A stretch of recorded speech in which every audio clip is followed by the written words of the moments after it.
Pagi bukan hanya tentang waktu terbitnya matahari.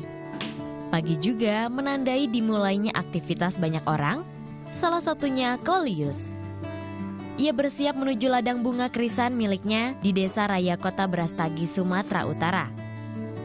Ia butuh waktu lebih pagi demi mengurus ladang bunga krisan miliknya.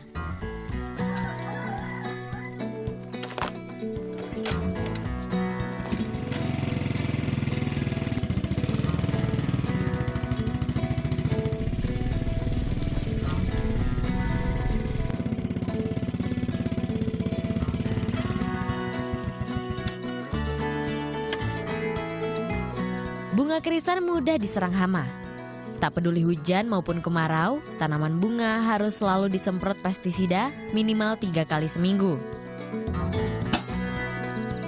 Coleus juga meramu pestisida ini dengan nutrisi agar bunga krisan mekar dan menawan.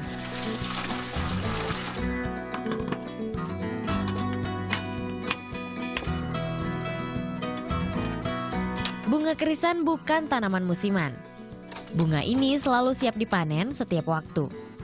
Sebelumnya, Coleus bekerja sebagai buruh pabrik. Perputaran produksi bunga krisan yang cepat membuat Coleus beralih menjadi petani.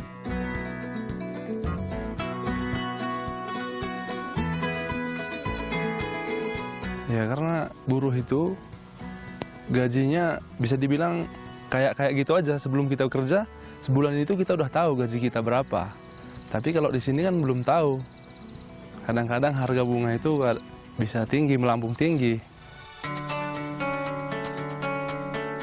Setiap ada bibit baru, Coleus langsung menanamnya di lahan yang masih kosong.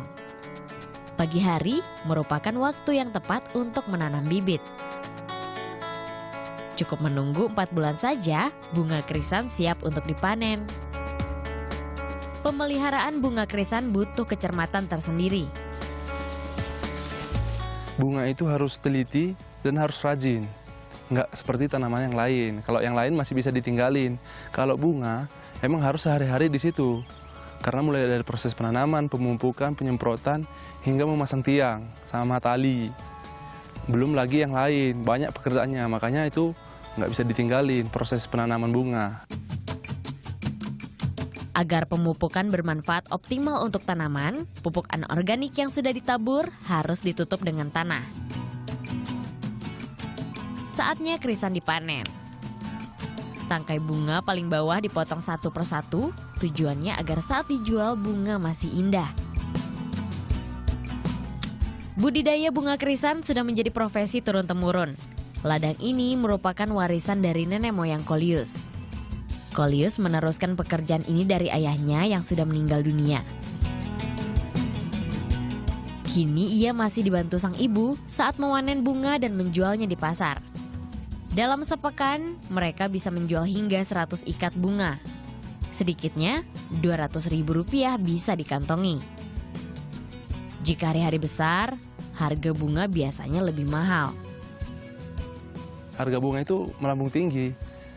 Bisa dari kemarin kan harganya 15.000 satu ikatnya, sekarang bisa mencapai 50.000. Kalau sayur itu kan stabil, nggak bisa naik, nggak bisa melambung naik tinggi kayak bunga. Itu bedanya bunga sama sayur. Usai panen, biasanya petani sekalian berjualan bunga di pasar. Meningkat, lumayan meningkat, karena proses penjualan juga nggak seperti sayur, harus ke kota Medan, jauh. Kalau bunga kan prosesnya dekat, pasarnya dekat, jadi di situ banyak keuntungan. Mulai dari transportasi nggak terlalu banyak, jadi disitulah kelebihan menanam bunga. Sebelumnya warga hanya menanam sayur mayur. Namun budidaya sayuran banyak mengalami kendala termasuk mahalnya biaya transportasi. Perekonomian warga desa Bunga Raya meningkat sejak beralih membudidayakan bunga krisan 10 tahun lalu. Bunga krisan ini telah menopang mata pencaharian sebagian besar warga. Indriani Sembiring, Lutfi Evan melaporkan untuk NET.